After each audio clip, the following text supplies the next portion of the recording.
implementation.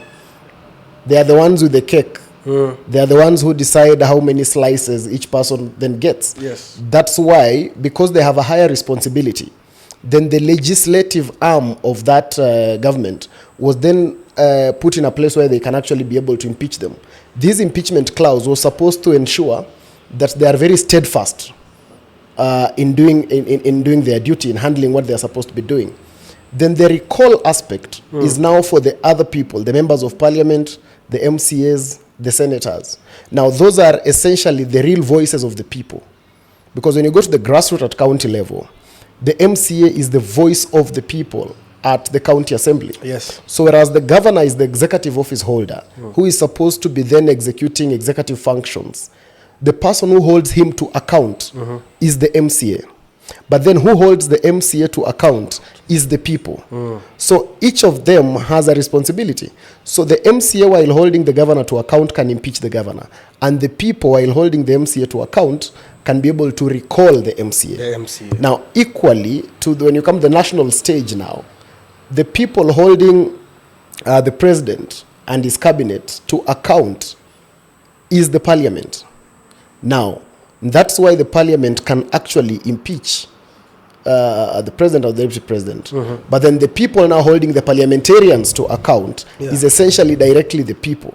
That's why when the people feel unrepresented, then they have now that provision to recall their member of parliament, to recall their women rep, or to recall their senator. So that's the difference between those two things. One is for the executive functions, and the other one is for legislative arm of government.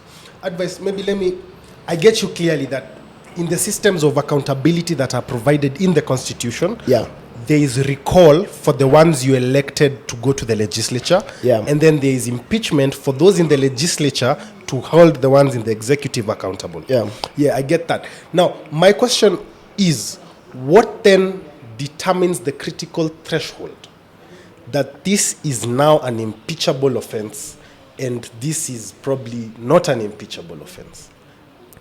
It is essentially the threshold is actually determined by the members. Yeah, that is why when you look at the county assembly and you look at the cases when they come, like what we had with Isiolo and Governor Guyo, one of the things that made it not possible for it to be impeachable is the threshold in the county assembly, because the argument was that not enough members actually voted for this impeachment. So the threshold is actually as per the numbers of the county assembly members, the MCAs, that feel that it is actually okay that this particular point of misconduct is an impeachable offense. So it is actually a determination of the MCAs, because they are the ones who are oversighting you. So it can be on matters of corruption, it can be matters of misrepresentation, it can be matters of gross misconduct, it can be on various accounts that then they decide that because of this, then you'll be able to be impeached. Same to the executive level. You remember during the impeachment of Rigiji, there were 11 counts that were put to the Senate. That the parliament that were felt that these are the reasons why we need to impeach him. Yeah. But of course, the bar is so high that you only need to qualify one of those matters. And like for Rigathi Gachagua, only one qualified him for impeachment. And that was the aspect of him being extremely tribal and pulling the tribal card on the country. That was the only reason why the parliament impeached him. The other 10 did not actually meet the threshold. But then you only need one. Advice, maybe let's now discuss it. Real politic. Yeah. Tuingie ndani kidogo. Yes. If, and this is an if statement. Yeah. If impeachability of a person depends on whether the legislature, the county or the national, feels that a gross misconduct has happened. Let's look at this word gross misconduct. Yeah. And its political implications. Yeah. Because I have a feeling, maybe not in this jurisdiction, but in another jurisdiction, a political tit for tat, hit game, can be hidden in the word gross misconduct. Because we have to quantify the consequence of the misconduct for it to be impeachable. Right? Yeah. I mean, we cannot be impeaching over Someone once told me if Parliament decides you're farting too much, they can Yeah, impeach it can you. be gross misconduct. It can be gross misconduct. Yes. Is this really viable in a stable democracy? What you need to understand is that the process that gets you into a political office is a political process. Now, the process that sustains you in a political office is also a political process. So the process that also gets you out of a political office is a political process. So this holds more threshold than any other thing. More than any other thing, you must be able to manage and understand the politics. That's why the aspect of impeachments at all levels are more political than they are societal. They are more political than they are about the veracity of the issue. Yeah, it is more about the politics. How much can you be able to manage and handle the politics? That's why when you look at Nairobi, and you saw that yesterday, that you saw the former prime minister having to call his MCS to order. You saw the president calling the UDA MCS to order. This was purely political management of the impeachment situation. It is now not about essentially the leadership and the governance per se, but now that is the politics. And politics plays a very fundamental role. You cannot be able to do away with it. Because it's a political office. A political office is sustained by politically. That is why you can be able to be a leader who is doing so well, who is causing a lot of revolution, who is doing exemplarily well, but you'll be impeached if you do not understand the dynamic of the handling of the politics. So sometimes the politics is not just about you doing badly. The politics is about how can you be able to balance all elements of governance, all elements, and balance the needs of the people. So politics really plays a very, very fundamental role. And so the politics of the aspects of impeachment are heavily anchored on the politics of the country. A political post deserves a political way of managing its affairs and staying there. Elect our president, in which we elect our deputy presidents. There are political offices. They ought to be sustained through political mechanisms. And more importantly, if you lose them, you lost them on political grounds. Advice, tuendelee. Let me ask, impeachment also has a legal framework. Yeah. It's a legal decision. Yeah. It's binding, right? Yeah. In Kenya, they just impeach the deputy president. What are the binding consequences of this act, even if the public endears him? The implication of impeachment is that therefore you are considered a person who cannot hold public office. That is the consequence of impeachment. And that is why you see in the case of former Governor Mike Sonko, he cannot be able to hold public office. That's why he could not even run for elective seat even in Mombasa. That is the same consequence that befalls Deputy President Rigathi Gachagua. For as long as he's been impeached, he cannot be able to hold public office. And I think that is a reality that he's taking long to accept. It's taking him quite long to accept that is the political reality on the ground. So it then begs the question of even if you are mobilizing people around yourself, you essentially must be mobilizing them to go somewhere. Yes. Yeah. Okay. But then, because you cannot run for office. Yeah. Then it's also possible that you'll be mobilizing them and fail to have a place to take them. For the future. Yes. But essentially, what it means is once you have been impeached by our law, yes, you cannot therefore be able to hold public office, except if you are able to take this thing to court and the court is able to overturn that decision. That is the only way. So for governors, there is the county the Kuna county, the debate at the county, yes, you get impeached. Yes. Then you move it to Senate, you get impeached. Yeah. And you can go to court. Yeah. To seek an annulment of the impeachment. Yeah. Does annulment of the impeachment translate to the restoration of authority? You see what the courts do.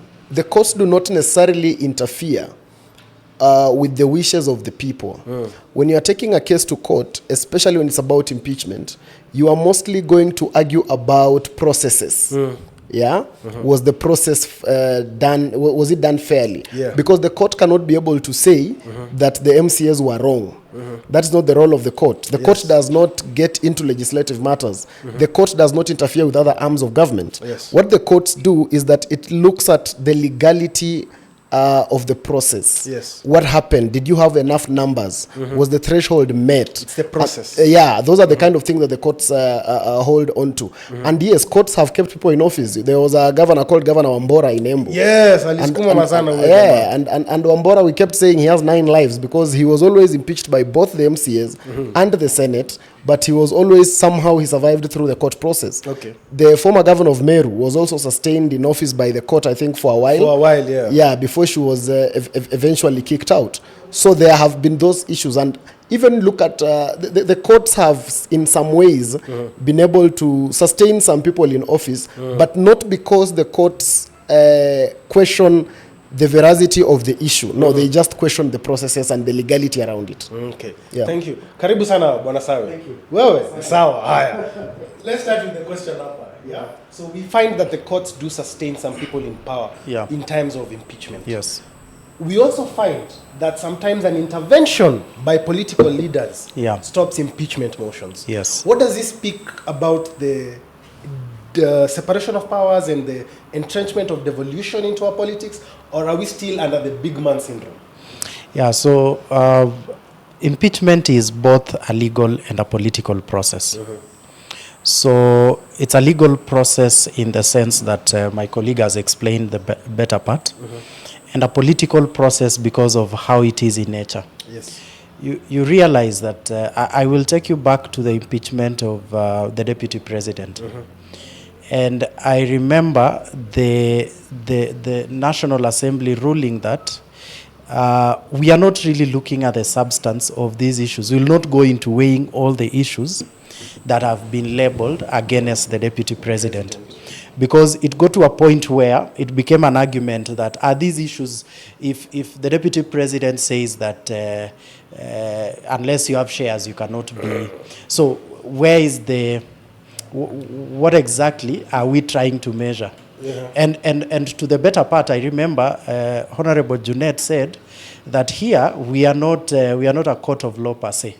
In this process, we judge and give a ruling, but the reasons as to why we are making a ruling will not go to the detail of what you'd get in a judgment in the judiciary. So the legislature will handle it politically. So the numbers you marshal, you survive or you don't. So being such a process, then you must consider the political aspect. So I'd use a very good example of what we saw yesterday for Honorable Sakaja. Yes. That is in order. I mean, you become a governor through lobbying, through persuasion, through elections, and you have to keep that position through lobbying, persuasion, and the same process. So there is no process going to party leaders of the majority of the MCAs. William Ruto is the party leader for UDA. A better part of MCAs in Nairobi are UDA. ODM actually has the majority. So it's only wise as a governor to find a way of going to seek attention of these people in the way that you can get them. If it means going through their party leaders, so be it. But that does not mean that the MCAs are independent or not independent, simply because there was that process where they sat down with the party leaders and discussed the issues. In fact, I'm privy to the UDA discussion, and what came up out of it is that the MCAs were given an opportunity to express the issues they have with the governor. They raised a number of issues and they went down to discuss, so how do we handle it? We are giving you 60 days. For DM, they gave him 30 days to sort the issues that they had with the governor. So I don't think that means... What are some of these issues, if you may just highlight some? So some of the issues that they highlighted by both sides was that the governor is inaccessible. So perhaps MCAs have tried to reach him for various reasons, welcoming him to support some of the activities he's doing. Maybe the issues to do with bursary disbursements came up, the issues to do with what they termed corruption. So they wanted clarity on how some of the things have been done in terms of payments. How come there are some bills which have been paid, some have not. So it was more or less poking holes to the way the governor governs, which is totally in order. That is the work of the MCAs to oversight the governor. Yeah. Okay. So I want us to look at a couple of cases that have gone through impeachment. I want us to remember We started, I think, with the Wamboras, then they came Babayaos, came Sonko. We find that Parliament sits in a quasi-judicial setting. Yeah. What does that translate in terms of legally? And I think this is a place where Wambora used to survive a lot on the legal side of matters, because when you're impeached at county level, essentially, you've lost the mandate to rule that, to govern that county in the eyes of the elected people, right? Then you lose it at Senate level. Then that's a national scale. So when you go back to court, what's the difference in terms of how court handles this? Because you told us it being a political process, we cannot go dive deep into this and that. And I think Mundalo was talking about something like that. He said of the 11 charges brought against DP, only one was validated. Judicial. Yeah. So this quasi-judicial thing, and then it goes to court to a full judiciary. What's the difference here? Because people may be struggling to understand. Si kisha Senate na ni siasa, si ishia hapo. Ama kama iende tu basi koti direct. What's the balance here? It goes back to the argument that everyone has a right to be heard. Yeah? And everyone has a right to go to court. Yeah? And now that is where most governors now utilize that aspect. Because Parliament, in as much as it sits as a quasi-judicial organ, it is not a judicial organ at the end of the day. Yeah? Yeah. And even if you go to the courts, there are levels of the process.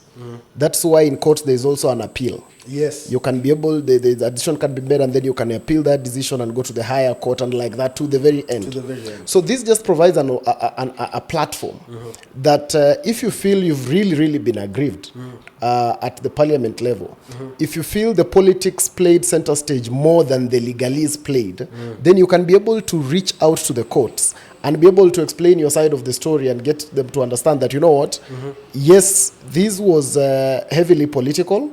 I was actually removed out of office extremely politically, but not necessarily legally. Yes. Yeah? Because an instance can be that you can just be an unpopular guy who people just don't like. And so you can just be at, then the guys can just gang up against you. I remember when they were doing it for Tito, one of the things they were saying is that he has too much debt. Yeah, that's what I told you. All impeachment is political. Yeah. The reason that is pegged on impeachment is the legal aspect meant to sound the drum walls of impeachment. It is not necessarily the main reason. Yeah, it is like sometimes even it's like political arrests. Yeah, if the arrest is political, they'll get to the station and then they start wondering, what exactly do we write about this? Because we have no real issue that we actually want to peg this upon. And that's why I started by telling you all political offices are survived politically. That's why during the Gen Z uprising of last year, when it got so heavy, it became political, and the president had to seek a political solution that many people keep thinking was wrong, but it was the best thing to do at that time, because at that time the president needed to handle the politics of the country. It had gone beyond finance bill. It had gone beyond the real demands on the street. We had some people who had taken center stage and they had taken over the demands of the people, and now they had started a political movement. And so the president had to handle it politically. And that's why he had to invite Raila. Yeah? Unpopular as someone might think it would be, but the truth is it handled the politics and the country actually calmed down. The same thing with what Sakaja is doing now. Because what Sakaja is doing is that now he's able to understand that this is also a political process. And so how do I negotiate politically? And so he's been able to win himself some time through a political process by negotiating with the party leaders of both factions. The danger for me in the Sakaja process is that I tend to think he began at the highest level. And therefore, in the event there is something else, there is no higher being that he can then go to. He started from the end. That is that's my honest thinking, because I feel like in the process of conflict resolution, you must be able to begin at a level where in the event there is more tragedy, you can then jump to the next level. But now in the Sakaja case, he has started from the very end. So he must be able to find a way of then surviving to the very backwards. It must actually now then be able to work backwards and actually Lazima sasa you work. Otherwise, there is no other place. There is no other place for him to go. Coming back to your advice. Yeah. Advice has stated a very important point, sir, that he's going to the highest levels. Yeah. Now there's no higher we can go. What is the importance of civic participation in the defense against or in the proponents of an impeachment motion? So I think when you look at how Kenyans are very interesting beings. So first, Kenyans are very forgetful. Someone told me that within 60 days, Kenyans have forgotten the topical issues that they face. Nobody remembers the things we were talking about 2 months ago. So it's not even a matter of civic education per se, because to a large extent, we are fairly literate. I think now over 60% of voters are at least Form 4, at minimum. They've done up to Form 4. So these are people who understand that there is an MCA who is supposed to look after the governor, and there is an MP who is supposed to look after the national government. But the problem is how the people in those positions and the way the institutions act and behave. I'll give you a very good example. So you'll find that your member of parliament probably has never spoken in parliament. He's never taken any bill to parliament. He's never done legislation per se. He's never done any representation substantively anywhere. He doesn't do oversight. Even the oversight, the other day we were told they do at a fee, which more or less is not oversight. You pay me to write a report the way you want. But what are the metrics that we use to measure the performance of our parliamentarians?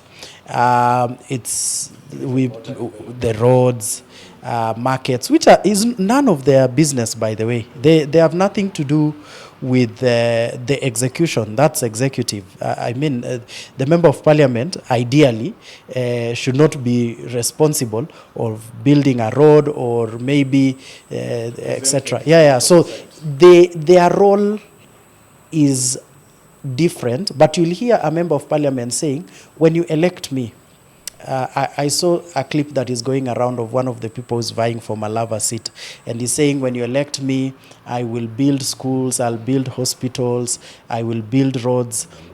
Ideally, it should be clear on how you're going to build. I think I'll make sure that I go to the parliament and make sure that there is appropriation of what belongs to your constituency. I'll stand firm to represent you. I'll make laws that will ensure that it's much more easier to procure and do whatever when people are doing roads, and come and even audit if actually that road was built to the standard that was meant to be done. So you find that the leaders who are elected, everybody is acting executive. Even a senator would, ideally, the speech that a senator makes to be elected is the same as what the governor makes. Then after the elections, they have to find a way of sustaining themselves. So that is now where we have a problem. So the civic education is not the problem.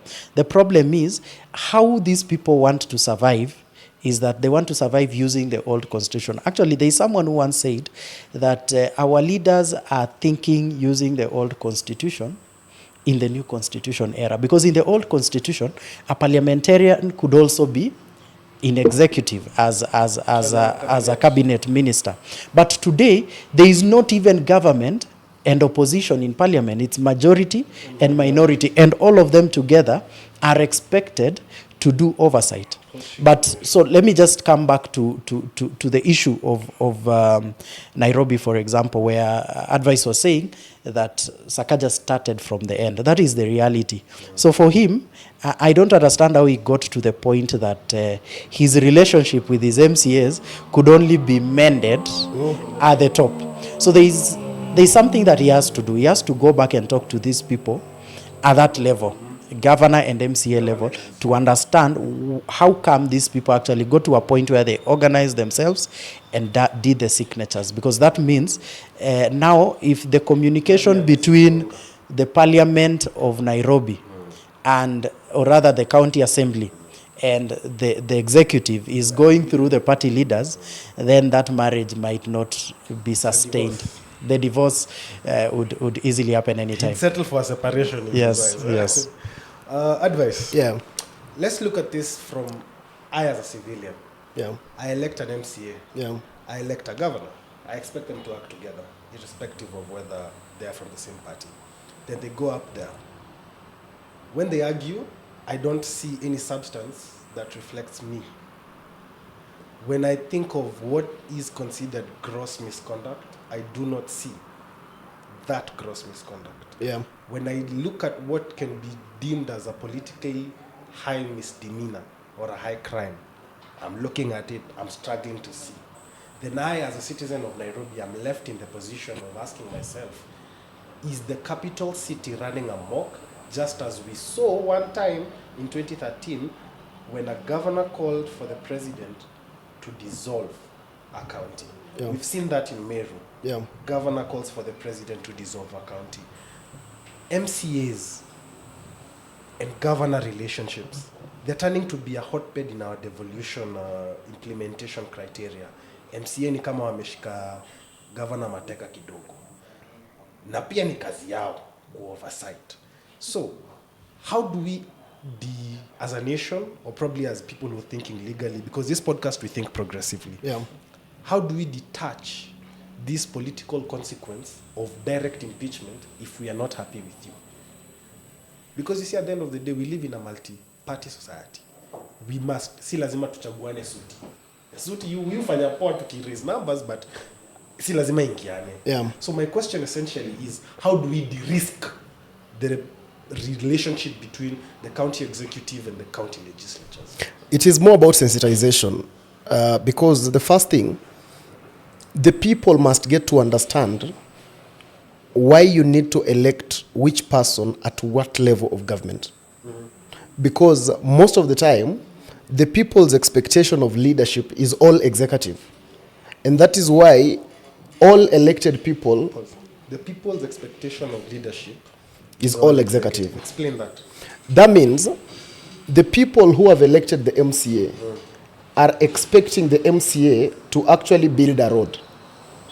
The people who have elected the member of parliament are actually expecting the member of parliament to build a hospital. Now, those expectations are executive functions. Now, that is the reason why every elected leader, when they get into office, they struggle very much to be able to achieve executive functions. Not necessarily because they are the first line of the problem, but the first line of the problem is the person who voted for them. The person who voted for them expects executive functions from these people. The person who voted for these leaders is expecting something totally different. And that's why you ask any political leader today to open for you their WhatsApp, and you'll see them that in every week, they are in at least 15 funeral groups. Now, and Advice, that is expected. I know a senator who says that I cannot build a road because that's not my work. I will not attend funerals, but our county of Nandi, we've just been voting for him. Cherargei is on record saying that don't expect a road from me. So do you really think it's just the people, Ama? There is also the aspect here, the leader himself giving himself executive roles? I tend to still insist that it is more about the people. Because there is one problem that I have with our country, Denzel, whereby we tend to think we can blame everyone else except ourselves. And that's why for every problem we want to lump it on the leader. The example that my friend puts up of Cherargei, can he be able to continue the same narrative and come to my party of Jubilee and put the same narrative and then win the election? And then I'll be able to... I advise him to try. I want my brother to advise him to try that, and then we'll be able to see. So the truth is, expecting a road from a senator. It is not even in our law that we should be able to be expecting that.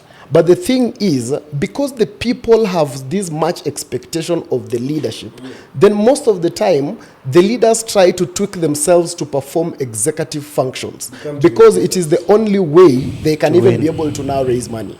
And then now when it comes to the question of oversight, especially at the county level, it is a very dynamic aspect. And that is where sometimes I have a bit of leg room for the MCAs. You see, oversight means you are supposed to keenly look at what this person is doing and get it right and be able to align him to do the right thing. Aligning. Yeah. So that when the governor is able to say we have allocated this amount of money on this and this and this, the MCS can be able to look and say no, but we have 9 wards but this allocation looks at only 3 wards. This can be able to be done like this. Now, for you to put a person at such a level, you also need to protect the person. Yes. Now, an MCA earns about 86,000. Basic. Yeah? Now, if the earning of an MCA is lower than the earning of a CEC, so a CEC in a county who is a minister of the governor earns more than twice the earnings of an MCA. So already you see it's already the imbalance is already crazy. We had that last week. We were here last week. We had that debate. Whether salaries affect dispersal of duties, and at the moment we came to a conclusion that it shouldn't, ideally, because you're sworn in to do your duty, not to receive a salary. It really depends whether you can choose to be an idealist or you can choose to be a realist. I choose to be a realist because there is practically no way. Yeah, it is hard, even in an office. You can imagine a situation whereby the T-girl earns more than the CEO. It's going to be a complicated affair. So the issue is when the MCA's earning is that low, then it is easier for that MCA to be compromised. And 2, when the MCA's earning is also that low, then the quality of the people who run for that office is also compromised. And that brings you the drama that you are seeing recently with the Kericho issue, when MCAs turned into comedians for the Republic. Now, that is essentially because the quality of the people who are running for that office is compromised because of the earnings. Now, look at the quality of governor that you're going to have. We are in a situation where you're going to have a doctor, a professor, as a governor. Then look at the quality of the person you want to actually oversight that the meeting governor. Of minds may you are having. Do we really believe that MCAs are earning 86,000? On paper. It's on paper. It is the truth. You see, salaries don't have paper and non-paper. No. That's the salary. Yes. Yeah. But the reality is 20,000. They take home 300k at minimum. The truth is, you see, if we are arguing and saying that it is on paper, but reality is different, then you must also be able to understand that the other person's salary, which is higher than him, is also on paper, and reality is also higher. So at the end of the day, it is the same. But I don't think. So for the first thing, I don't think advice, maybe to just on that thought, I don't think we can really sit and say that the MCA's quality would be low because of the salary. I think, or rather, just blame Kenyans for the quality of MCAs that we have. We actually have more MCAs that are clever and actually doing their job than those who are not doing. I think the problem here is the leadership. Because I want to use a very good example of Makueni. If you remember, probably around 2014, the county assembly of Makueni wanted to impeach Kivutha Kibwana. Yeah. And Kivutha Kibwana, professor told them, well and good. At least the law has allowed me to dismantle this thing. Let's go back to the people. Then the people decide on whether I am wrong or you are wrong, because he refused to give word fund back in 2014. Yes. MCAs wanted to have the NGCDF of today. And Kibwana was telling them, I am the executive. I'm the one to give out bursaries. I'm the one to do what. If you think you are right, let us go back. Let us go back. How many leaders in this country, how many governors can dream going back to an election? Very few. Why? Because of the quality of service they are giving the people. So I think when you elect a good leadership, in fact, since that threat, Kibwana was never threatened by an impeachment for the 10 years he served. Yeah, but now you see, yali waeka position flani yenye, mkimes na mimi, tunarudi debe. And that was leadership. Yeah. Even Wambora told them, okay, fine, let me go home, but I will stick with my truth.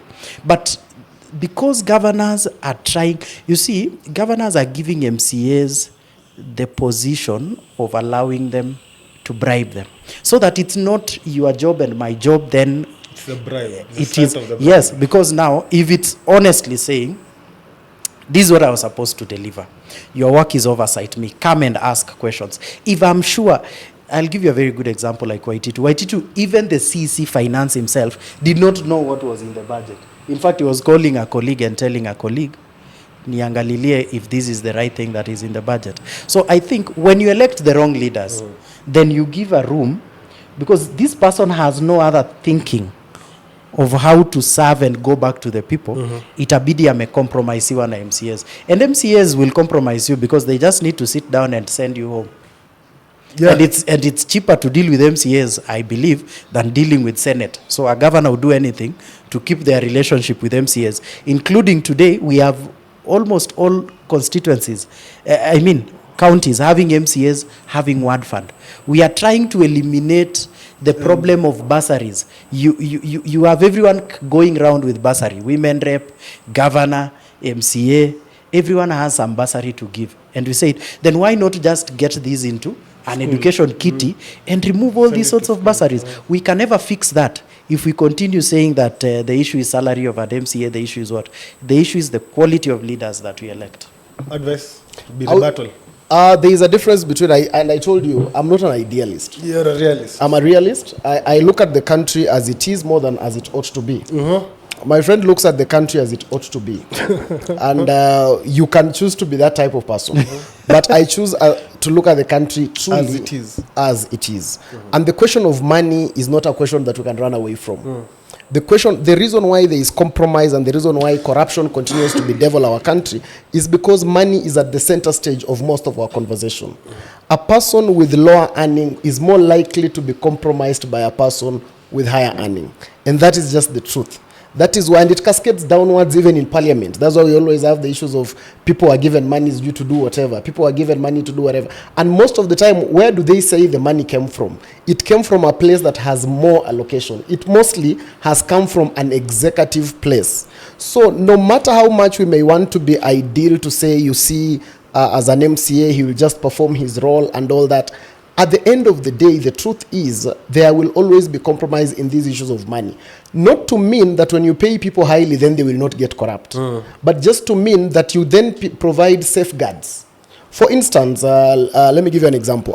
Our independent commissions. How much do we pay our commissioners? You realize we don't pay our commissioners the same way we pay our board members.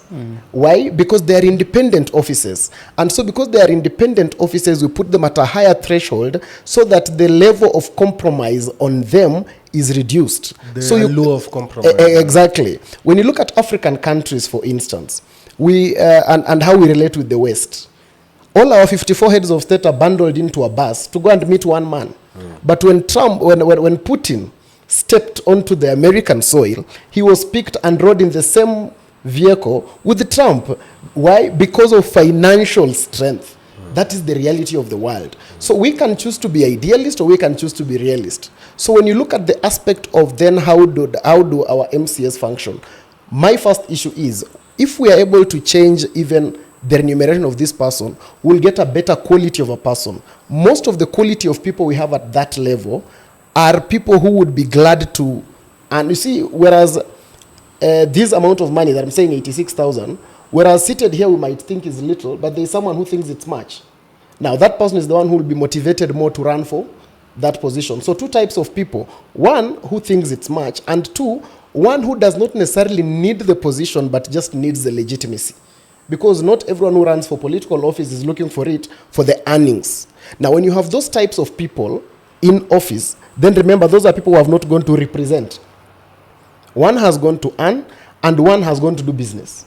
Now these two people are easy to compromise because this one, it's about how much business can I be able to bargain with the governor. And in the other aspect, even in the rare situation where now we become ideal and say each of them has just chosen to do their work, look at the capacity of an MCA who is requesting an opportunity to speak their mother tongue, having to go and therefore oversight a governor who is a PhD holder. Now, even if those two people sat down to try and reason together, look at how difficult that conversation is. It is extremely difficult. Sometimes, but that's a matter of qualification, which we refused to comply with, because we went back to that. Remember, the 2010 Constitution initially was asking for specific qualification for specific positions. But we only kept degree for governors. But remember, even parliamentarians were ideally supposed to have degrees. We have people walking around with qualifications who do not even earn 10 shillings. I don't think it's competence, but I don't want to make that a debate so much, because even our parliament is compromised, yet they go home with at minimum a million. You've not even considered the mileage they charge. None of our MCAs goes home with 86,000. We all know the lifestyle of our MCAs. But they don't look like 86,000. But there's no detaching the fact that I don't know. Some impeachment could have a financial bedrock towards. Plus, all of them, not some. So All you of see, them. it's business. Yeah. So you bring up an impeachment motion so that you get called by the governor to have that discussion. If the governor says, no, I'm not going to have that discussion with you guys, let's face the reality. What have I done wrong? Then they list them. If it's a governor who can explain where these financials have gone, I don't think you really need any other motivation to hide the truth. I gave you a very good example of Kivutha Kibwana and Governor Waititu. Waititu had no idea of what was in his budget. In fact, they were reading for him. Another very good example is the Isiolo governor. He has twice the number of CECs, twice the number of CEOs than the CECs. I think he has at least 60 CEOs and 12 CECs, because the constitution has limited him. He even has more than one CEOs for fisheries in fisheries department in Wajir. That clearly tells you that honestly, it doesn't matter how much you are going to pay these people. If someone wants, I mean, people will never get enough of money. So what we just need to do is do away with these people who are not giving us the best service.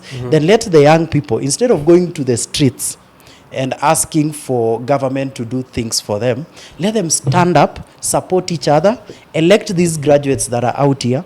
Then let's go and actually implement what we want. If we don't want people to steal our money, let's go ourselves oversight that money in these institutions. Mundalo, coming back to you, what is the role of public participation in an impeachment process? Sasa mika raia, okay, nimeona Sakaja ameletwa mbio sana.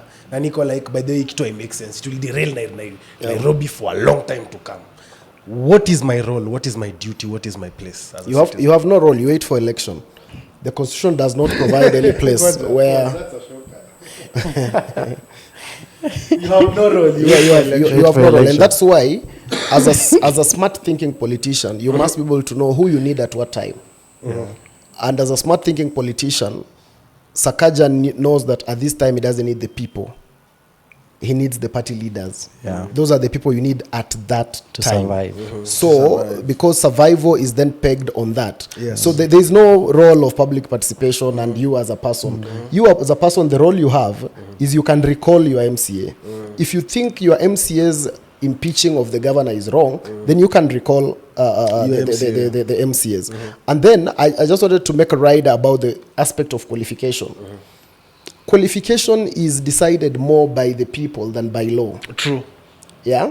And that's why it is not about, and remember, degrees don't make leadership better. No.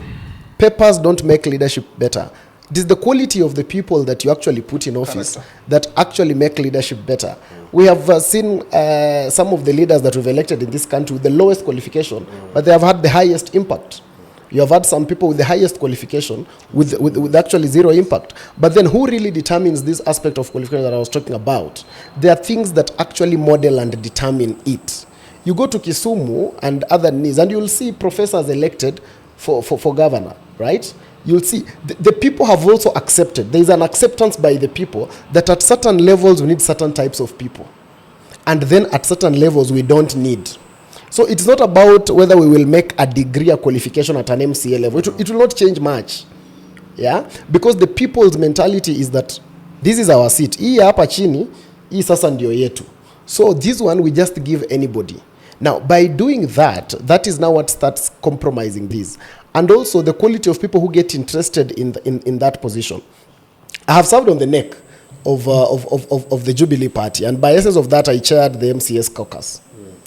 And I can be able to assure you that the quality of MCS this country has is very low, by fact. And what is the issue? Is it because you've said we don't necessarily need them to be learned? Yeah. So what is what the causes issue, that? What causes this is what you constantly think is wrong. What causes that is that, number one, the amount of money that is paid to an MCA determines the quality of person that is interested in the seat. When you look at the type of packs that are there are certain people that get interested. So people who consider themselves at a certain level, the professors, the guys who are very educated, they consider themselves, they would want to run for member of parliament, senator, away from the legislative duty that they will go to do, which is a good motivation per se, away from the issue of them just wanting to also be national leaders more than local leaders, which is also a good thing. But there is also the element of really because at the end of the day, humans are in life, the first instinct is survival. That is the first instinct of any human being. So before they look at every other thing, they are first of all going to look at how much am I going to earn as I do this job. That's why even when you are applying for a job, despite the fact that you are very qualified, you are going to say, they are going to ask, what is your salary expectation? And at some point you're going to sit down and say, okay, fine, you guys have picked me for this job, but because of this salary, I think I will not be able to work. But there are people who will be doing like if I can just land, like our producer there, yeah, he has an expectation. Just because he loves his job and is passionate does not mean he will wake up in the morning and slide on mud to get to this center. He will be able to spend. There is there is a cost that he'll have to do, right? And then, there's something that he must be able to actually take home. So that also becomes one of the hindrances why the quality of a certain people goes low. Remember, when we started devolution, in the first instance of devolution, the quality of people who ran for MCA was very different from the quality we have now. Because at that time, there was very serious motivation.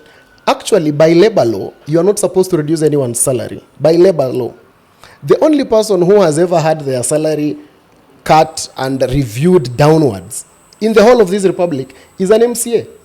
Because where they started is not where they are. It was actually reviewed downwards. So that also affected the quality of people that we have in that assembly. I would wish for a case whereby you have a governor who has very good understanding of what they're doing, and then you also have someone who has come from the university, who is an MC of a certain ward. You have a doctor who is an MC of a certain place. Now that would make the debate more robust. That's why parliament becomes more robust, because in as much as we cannot be able to say there is no corruption in parliament, but you can see the robustness of debate. You can be able to see them trying hard to put some people in check.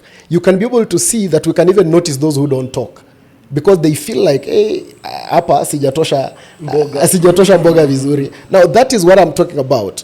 Once the remuneration is not necessarily the main thing, but it is something that if we really want access to higher if we really want to have an honest conversation around this subject of MCAs, we must be able to really relook at that. And most of those MCAs, by the way, I don't know, you might be thinking they do very well. Most of those people are struggling very much. Struggling. There is an MCA in Kakamega who was a lady. She was an MCA between 2017 and 2022. She was a young lady who just came from the university. She came from the university. She was a student leader in Maseno. Is it Maseno or Most? And she went and ran and she won election. She became an MCA. She did an exemplary job. But she never ran again in 2022. She put down her boots and said no. When I asked her what, she said, there is nothing you can do with this position. I have never developed myself. Everything about me is for the people. I wake up in the morning and people are there. And when I look at this earning vis-a-vis what is expected of me is entirely different. And yet, even the people wanted her to run. Like she would have even gone unopposed.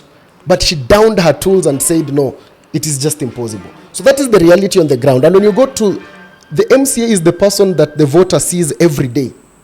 And like a member of parliament who is somewhere here in Kilimani, in an Airbnb, moving up and down, you see, he has places he can be able to hide. But an MCA is on the ground.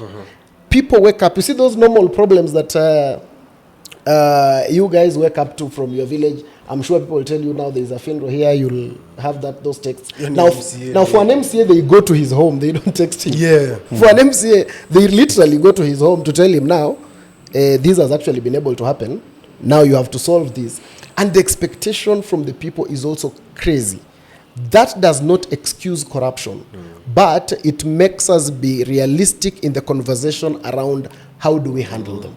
Otherwise, if we become blind to that reality, then we will be wanting to have an idealist conversation. That's why I've told you, even look at global stage. The reason why African conversations are handled in a certain manner. Look at, we are the most affected by matters of climate change. Yes. Yeah. And the least contributing. But the least contributing. And yet, even when the money for climate action is coming, we are not being considered much. Why? Because our level of argument is so low, because we are weak financially, we are weak economically, we are weak in the military, so we cannot be able to argue at the same level France can argue. We can't argue at the same level Japan can argue. That's why I've told you, I started by saying, that's why our 54 heads of state will be put in one bus to go and meet one man. Combining their value. Combine all their value. Economy. Yeah, they are called African leaders. We are called African leaders. They will be put together, they will meet one man who might, in fact, they can meet one man's minister. Not even the man himself. But one man from Putin will be able to arrive in Washington, and the world will come to a standstill. Because he has arrived. Because this man, one man, has been able to arrive. What is the argument? It's economic power, it's military precision, and it's that. And that's the reality of the world. So we must cascade it downwards and discuss it in the reality that it actually is. Yeah. One of the major differences between the West and Kenya is that in the West, you cannot, once you get impeached, let's say like in US, right? When Donald Trump got impeached by the House, you can go to courts. Yeah, it's done. Here, you can go to the court. But we also find in the US, you can get impeached and still retain office. Like Trump went through a similar process. The House voted the way it voted, but he retained his office because Senate did not join in. Do you think probably it's time here in Kenya we started relooking at how many people are involved? Because you find mtu ametolewa county, ametolewa Senate, koti imerudisha. Kuna mtu county imemtoa, Senate imemrudisha, hajafika koti. Me, I'll not blame the constitution. I'll not even blame the people. Me, I'll continue. To whom much is given, much is expected. For me, every organization is entirely dependent on how the leadership takes it. So our institutions, our honorable members must take themselves as honorable members. I've been confused in the conversation that we are having, because honestly for me, it's not the money problem. Our MPs are the most paid. Our MPs, for example, even before we come, it's not a problem. I don't have a problem if we were to add our MCA's salary and all that. But what I know for sure is that our MCAs don't live like they earn 86,000. What is a mystery to me is how much then they do with that 86,000, because all of them are driving. All of them are able to do all these harambes and all these things. So that tells you that they could be earning 86,000 in paper, but they don't live like it. and that is the reality. I've never met any MCA, including the MCAs that come here, wenye wanaishi kama mtu ana earn 86,000, because I know what 86,000 can do. Yeah, I know for sure.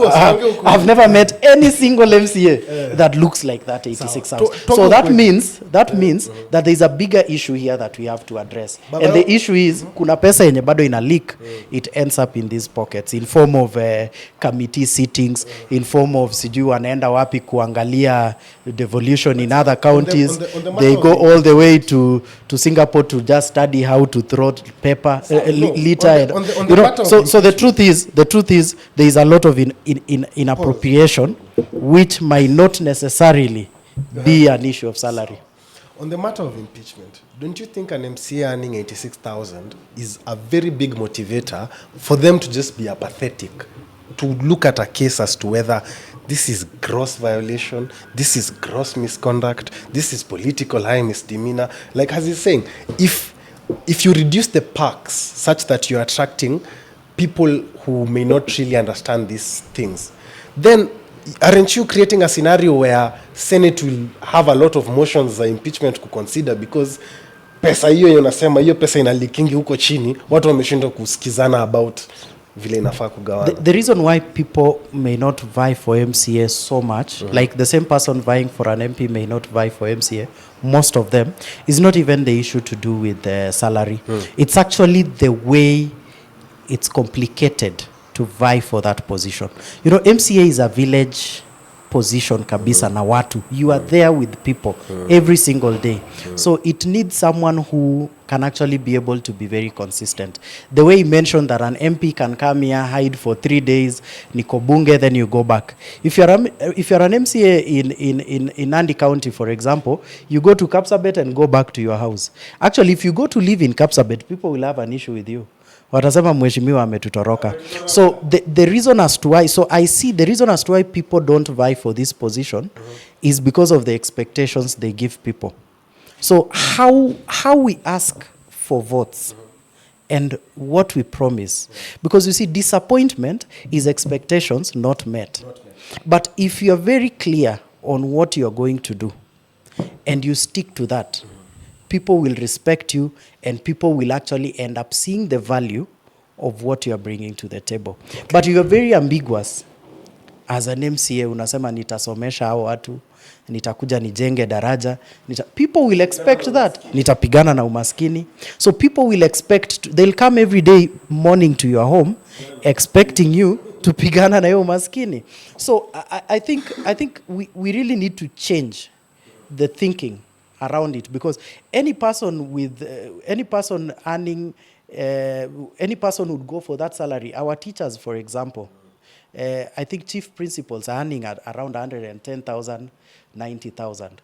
Principals for provision schools are earning between 60,000 to 80,000.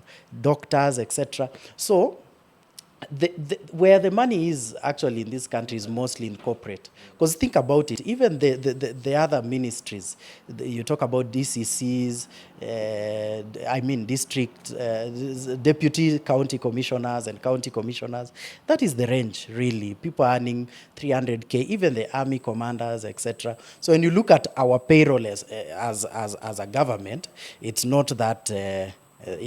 The people who we generously pay in this country are actually governors and members of parliament, because members of parliament will always they cannot pass your budget until Advice. Final question, and then we take our closing text. My final question is: the Kenyan government, the Kenyan state tried to streamline the impeachment process. There is Impeachment Bill 2018. It introduces timelines for an impeachment motion. It introduces also thresholds for impeachment. It says that in the Senate, to impeach a president, you need 2/3 of the total vote. Yeah. And to impeach a governor, you just need a simple majority. What is the logic behind these two differences, if you may? I think, sorry. First, I would want to start by the comparison that we make between the salaries of people. And I would want us to get the difference also in terms of the modus operandi of getting the job. Because you see, when you compare the salary of a DCC, a CEO in a parastatal, one job is applied for, qualified for, then people get it. Another job is campaigned for. So there is cost to it first. And then two, one job has no public expectation. Nobody is seated at home expecting the army commander to start attending funerals. Nobody is seated at home expecting the clerk somewhere in a ministry to start attending funerals. But they are expecting elected leaders to be able to... And sometimes I think maybe because I've served in political space, I tend to think we overimagine politicians. I don't know, Denzel, where do you think an average MP lives in Nairobi? Where does an average Kenyan think an MP lives? How many? No, just an MP. Most Kenyans, where do they think MPs live? I can be able to tell you not 10% of members of parliament live there. I can assure you, not 10% of that parliament live there. But the imagination is usually that when you're a member of parliament, you live in Karen, you live in Runda. Those guys cannot afford those places. They damn cannot afford. So it is the same thing we're having with the MCAs. We're saying they drive. But what do they drive? Yeah? MP. MCAs. Oh, MCAs. Yeah, most of these MCAs, they just drive the normal teacher's car, the normal whatever. Unless, and remember,